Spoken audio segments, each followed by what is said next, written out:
Viva Voz, com Vera Magalhães.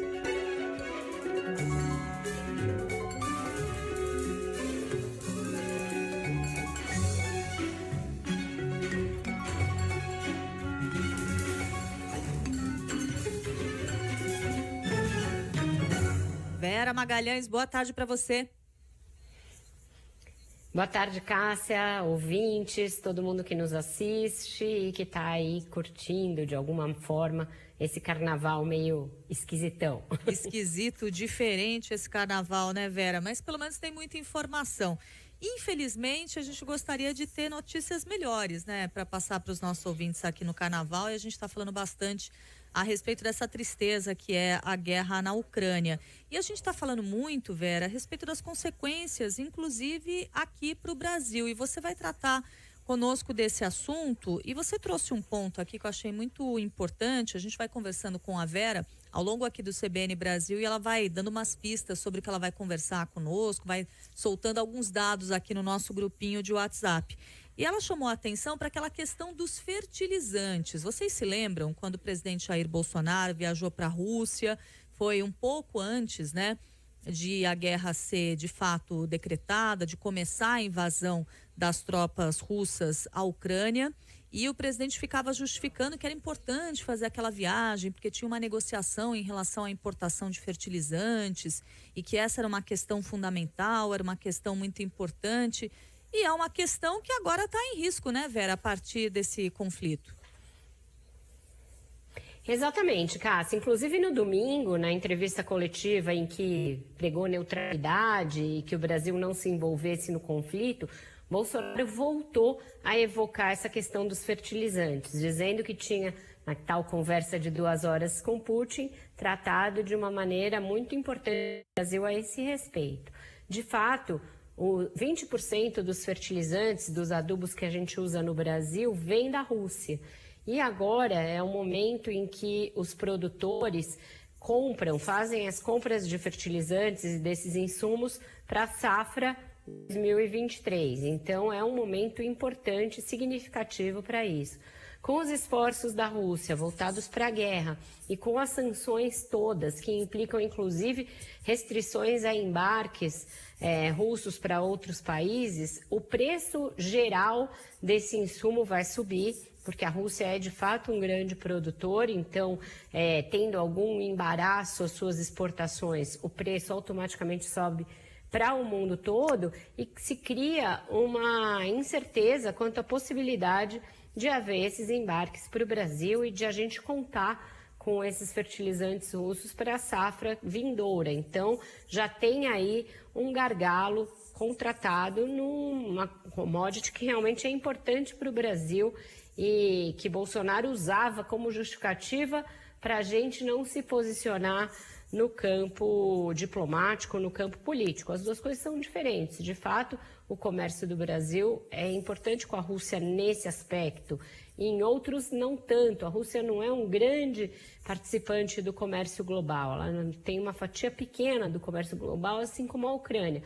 Mas nessa questão dos fertilizantes, ela é grande, assim como no suprimento de combustíveis, de trigo e de energia. São esses os principais pontos, os principais produtos em que a guerra deverá impactar os preços. O Brasil é importador de trigo, embora o nosso principal fornecedor dessa commodity seja o nosso vizinho aqui, a Argentina, então não é grande o impacto direto da quebra de fornecimento de trigo da Rússia, mas, de novo, são cadeias todas interligadas globalmente. Se o trigo sobe em razão da circunstância atual da Rússia, também sobe o preço global e o Brasil é, de alguma maneira, impactado em relação a isso. A gente também não compra diretamente gás natural ou nem tanto combustível direto da Rússia, mas também nessas cadeias o preço da alta global impacta o Brasil. Então é isso, Cássia, inflação, né? Um dos resultados para o Brasil é a inflação. Nisso pouco faria se Bolsonaro se posicionasse politicamente ou não. Mas a justificativa que ele dá de não se posicionar politicamente é que não quer, entre outras coisas, o impacto da inflação. Mas esse está dado. Numa guerra, é impossível que essa não seja uma das consequências, uma consequência que para o Brasil é muito séria, porque a gente vem num período aí de alta inflacionária, né? É isso, Vera, isso que eu ia dizer. A gente já está num período em que a gente fala demais sobre aumento dos preços, fala demais sobre inflação, e isso agora deve se intensificar. Agora, o presidente Jair Bolsonaro ele vem sendo atacado por todos os lados por causa desse posicionamento. É difícil imaginar que, de alguma maneira, ele vai mudar isso agora, né, Vera? Pois é, mas digamos que o conflito escale para proporções muito complicadas. O Cássia, a gente viu hoje um bombardeio aí de um prédio em Kharkiv que, né, tinha civis, e isso vai se intensificar. A tomada de Kiev deverá ser uma tomada com baixas civis importantes, porque a população está resistindo. A rodada de negociações ontem não surtiu nenhum efeito, novas conversas estão marcadas, mas as exigências dos dois lados são exigências que o outro lado não está disposto a cumprir. Se a União Europeia aceitar o ingresso da Ucrânia, como a Ucrânia vem pedindo, e enviar suprimentos bélicos para lá, isso é um degrau a mais e pode atiçar Vladimir Putin a fazer novas e ousadas incursões, tanto em território ucraniano como, quem sabe, em algum outro país fronteiriço com a Rússia.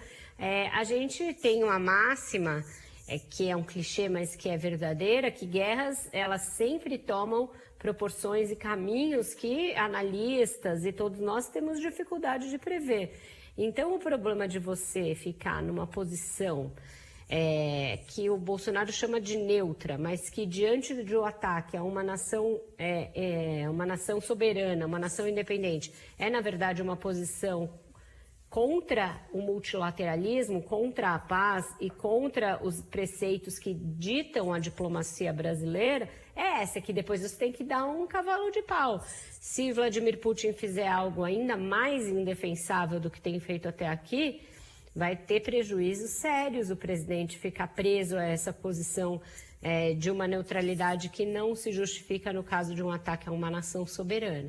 Então, eu acho que isso deve estar sendo avaliado constantemente pelo Itamaraty, certamente, mesmo pelo seu entorno político ali, de que pode haver um momento em que se torne insustentável essa posição do Bolsonaro. Do ponto de vista da inflação, as consequências são para ele, e para ele também no cenário eleitoral. Ele vem aí num discurso de querer fazer qualquer mágica possível para baixar os combustíveis a fórceps.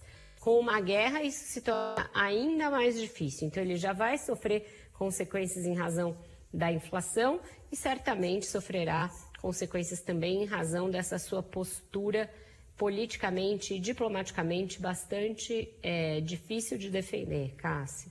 Vera Magalhães, muito obrigada pelo comentário de hoje. A gente volta a conversar amanhã, já na companhia aqui do Carlos Alberto Sardenberg também, combinado? Combinado, um ótimo dia para todos e até amanhã. Até mais.